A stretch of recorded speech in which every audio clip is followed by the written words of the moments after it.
we are back with another episode of Anime While Black podcast. I'm your host, Regina Moretto. And this week we are going to talk about everybody's favorite things that's kind of buzzing on social media. No, I have not seen Demon Slayer Kimetsu no Yaiba, Mugen Train yet, but by the time this airs, I will have. I'm scheduled to go see it.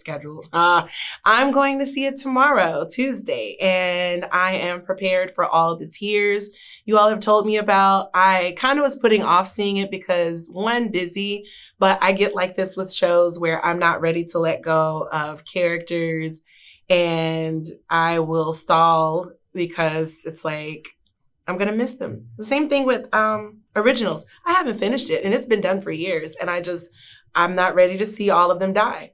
Spoiler, if you haven't finished it. Keeping it moving. So that's my update on that. I want to talk about Invincible. Invincible is now kind of coming onto the radar for everyone who heard all of us weebs talking about it forever. It's been renewed for 2 more seasons. So season 2 is currently in development. I know this is not anime. It is animated, but it is definitely a show that you want to tune into. None of the casting confirmations have been made for Invincible season 2, but we expect, of course, the season 1's main cast to return. So that's Steven Yeun as Mark Grayson, Invincible, J.K. Simmons as Nolan Grayson, Omni-Man. I love J.K. Simmons. I love him as he's like a really great voice actor. He has a very striking voice of like authority. Sandra Oh kills it as Debbie Grayson. She's a really great mom character for this role. She's provides that sense of humanity to our superhero characters. Zazie Beetz and Jillian Jacobs as Amber and Eve, respectively. You know the other players, you can go look them all up, but what I'm really excited about is Mark Hamill, of course, as Art Rosenbaum.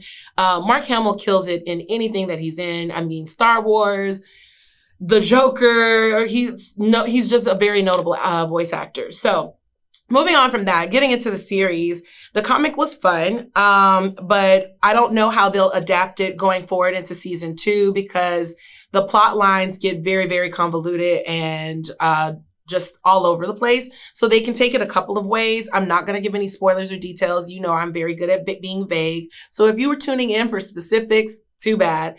The Twitter account has already dropped. They're talking about season 2 and 3, putting teasers out there. But we can just if anything, let's just get into the last episode and just talk about what we imagine will happen going into the next season. They did a really good job of creating a viable season bridge cliffhanger.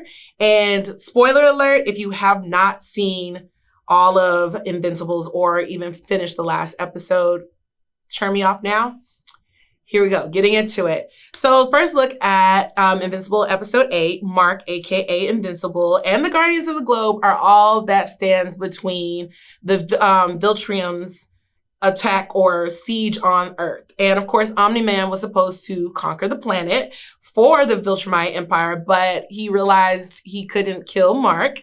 He has that connection, that emphatic connection to his son. Luckily, thank God, because he beat his ass almost to death, but they're invincible. I mean, he had a moment where he kind of stopped and saw him as his actual son when he knocked all of his front teeth out and he had these 2 little snagglepusses hanging at the end. And he remembered Mark as a little kid, like probably about 7 or 8, maybe 9 years old, doing t-ball, and how proud he felt seeing his son accomplish these things athletically and seeing that smile with these 2 little teeth. And the part that just really killed me is his dad's trying to beat into him, you're not a human, you're a Viltrumite, we lived for thousands of years. Why are you connected to these little people whose existence doesn't mean anything? It changes in the blink of an eye. They're small, they're petty. You're better than that. You're bigger than that. You're meant for greatness. And your lifetime that you'll be spent here, everyone you know and care about will have died 1,000 times over in millions of lifetimes. And he's like, what do you think you're going to have after all of this? After 1,000 years? He was like, what are you holding on to? And he turns to his dad and he's like, I would have you. I would have you.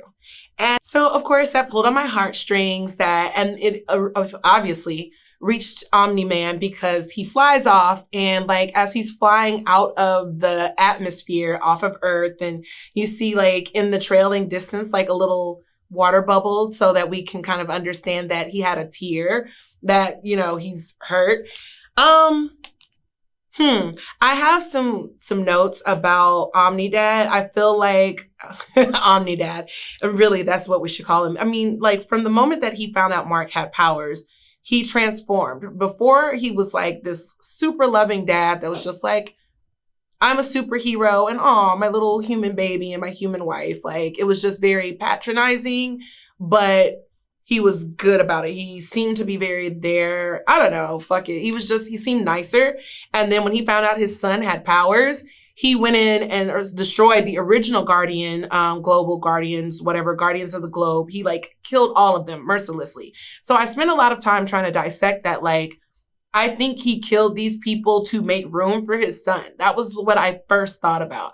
So when he found out Mark had powers, that Mark's powers came in, I think, honestly, he had committed to his son wasn't going to have powers and just kind of life like that. He was going through the motions as a superhero. You see in the episodes, like, he's really not part of the team. When the team is the the Guardians of the Globe, when they're on a mission or they're fighting some type of intergalactic baddie, they're a unit. And he's just like, whatever. And they're like, oh my God, can you help us save some of the humans? Like, make sure they don't die. And he was like, I guess I'll catch them as they're falling out of the sky. Like, he's literally bothered to be a superhero, which was kind of something that piqued my interest about him as a character. I was like, why is he like this? Like, everybody's a unit. So anyway, he goes and he kills everyone. He like destroys them in the most epic battle ever. They did definitely give him some hang time. I have some questions about Guardians of the Globe. Like, are they mutants? Are they like in The Boys? Are they people, humans that have been genetically modified? Are they additional like aliens that have come to Earth? Well, we know the Martian man he's a Martian. You find that out later, like literally they say, duh, why do you think we call him man, Martian man? I don't know. I'm terrible with names, whatever. But he literally, now we realize that he did that because with his son, he felt inspired to reconnect with his original mission, his Viltrumite mission, where he left to conquer Earth. He literally was kind of the ambassador of subjugation. And so now with his son, it was like, let's get these people out the way. Let's, go ahead and destroy Earth. We can build them back up and it'll be a Viltrumite colony. He's trying to convince Mark of that. And Mark's just like, no, it's worth saving. So with season 2, we're expecting it to pick up on this plot thread with Mark, of course, pretty much being charged with keeping Earth safe from Viltrumites and helping the coalition of planets halt their universe-wide expansion. Mark already knows that a Viltrumite fleet is on its way, thanks to Alan the alien. The latter is a big part of play in the comics. And from this point on, if anything, Mark and Alan's friendship will continue to grow. That's what we're expecting. An extension of that is we should find out where Omni-Man Nolan has gone. In the comics, Nolan flies off to invade another planet, which he hopes will act as recompense for the Viltrumite Empire, like saying, I didn't take over Earth, but here's this other planet. Knowing how empires are, just as an empire builder myself, they're not going to want that. If they wanted Earth, Earth is the reason that they want it. Like, there's a strategy there. So some other random planet is not going to be suitable. And so that's going to cause probably conflict with him. We don't know, like, is he even one of like the strongest Viltrumites? Because like when he's talking to Mark about how they came to be, they all literally had to fight to the death. It's very Darwinist, where it's like only the strongest, the fittest survive. So when you're dealing with that, like him being considered one of the strongest people, of course, that's why they sent him out. There's got to be somebody stronger. And especially since they pride themselves in strength and intelligence. So seeing those dynamics of like probably like super powerful, very, very fast thinking, very, because who runs their government? I want to see that and see Mark and his dad probably end up having to go toe-to-toe with somebody from a Viltrumite council. That'll be interesting because then we think about Superman and all of that. But whatever.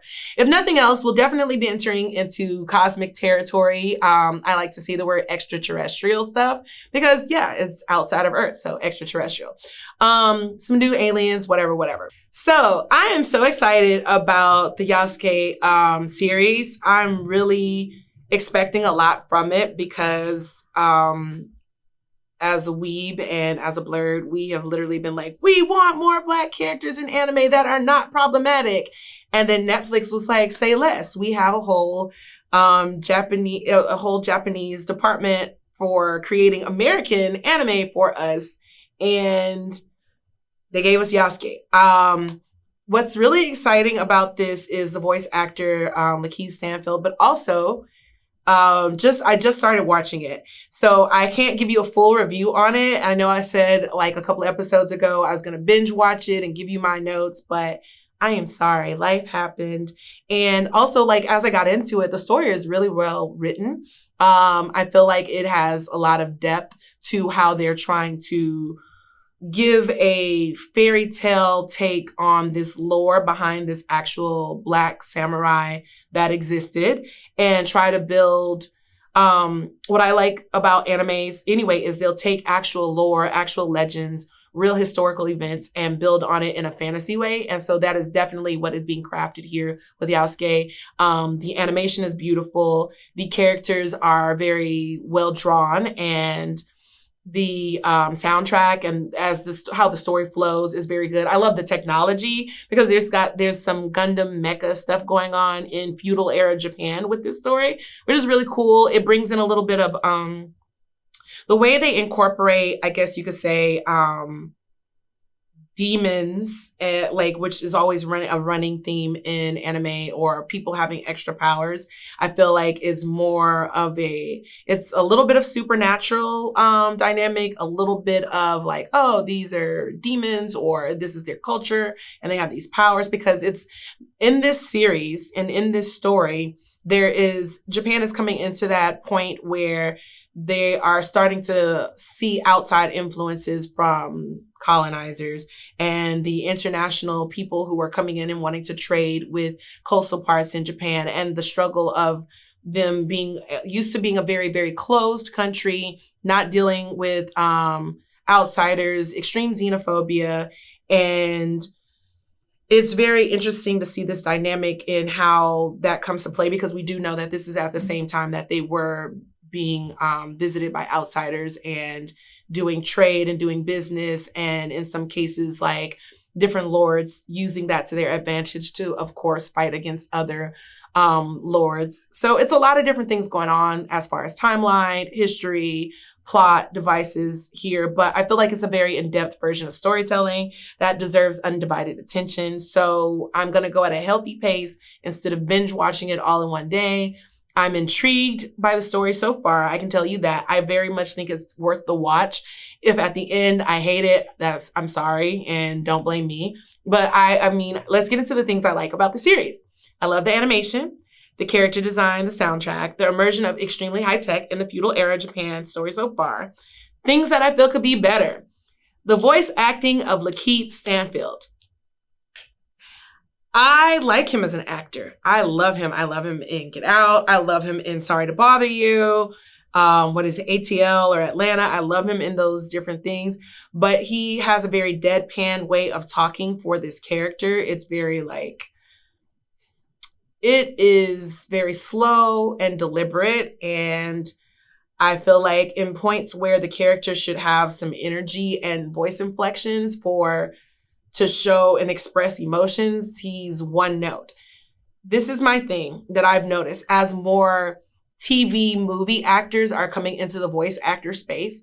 Not every actor can become a voice actor. This is something that's very complicated, and especially in anime, because there's a certain cadence to dubbing anime and a certain cadence to the storytelling and the way the characters deliver their lines. And he's not doing that at all. Skipping on to that, or just letting you sit there and marinate at that, because I don't have to like everything that you all like. I think I have a new female villain character. Keep an eye out if you start watching Yasuke for the Russian female character who is a werebear. I think that is fucking bananas. Like, she transforms into a bear. Just watch the series. Just watch it. You're going to like it. Jupiter's Legacy is the next subject that I am going to talk about. Here's how long I'm going to talk about it. Jupiter's Legacy is trash. It's literally meh. That's in my notes. My notes say meh. I could not make it past 5 minutes. And I have a 10-minute rule for every show. 5 minutes. Coming on the heels of The Boys, Invincible, and other series that are, that kind of play into the anti-hero, the hero surprise is like sadistically flawed, all these different things that is the new dynamic of storytelling. This shit was so god awful. Like, it was just like, it's cheesy. It doesn't look like it was really well developed, thought out, or anything. And they just said, oh, people like The Boys, people like Invincible, let's give them this. We're going to give them superheroes that suck. And that's what they did. I'm not going to like give it any more attention than that. Moving on. So the thing that I was saving for the last, or yeah, not last but not least, I am super fucking excited about the new season of Rick and Morty. Again, I know this is not anime, but we're going to get into it as far as me telling you what I like. The new season of Rick and Morty. I have been a Rick and Morty fan since season 1, episode 1. Fucking love the series. I love its immersion of sci-fi, pop culture, movies, 90s, and exploiting all of the like fallacies and like the filmmaking and storytelling of that day, that period, that decade. It's a really good fucking series. It's very, very fucking smart. It's very well done. We are now heading into the 5th freaking season. And it's funny because at the end of season 1, literally they joked about, don't know if we're coming back, but here it is. Like, and here we are. Like, it is a phenomenal season, phenomenal series. And I can't wait. It's coming out Sunday, June 20th. I literally will probably be blocking off the 2 days before to do a marathon of all of the episodes, all of the seasons leading up to it. I cannot wait. It looks bananas. It looks bananas. I can't wait. Like, I'm just so proud of this series. Shout out to Amy Royland. Bye. So that's a wrap. Thank you so much for tuning in. I love all of you. Thank you for subscribing. If you haven't subscribed, subscribe. If you haven't liked. If you haven't shared, share it. That's how I keep being able to do this. So like, subscribe, share, click the little bell so that you get updates and alerts. Follow me on the Instagram at Anime While Black Podcast so you can see my random content there that is always going to be focused on all things blurred, anime, fun shit. Tune back in next week. Send me what you want me to talk about. If you want me to like visit a series, if you want me to do a review, whatever, hit me up. My DMs are open. So thanks.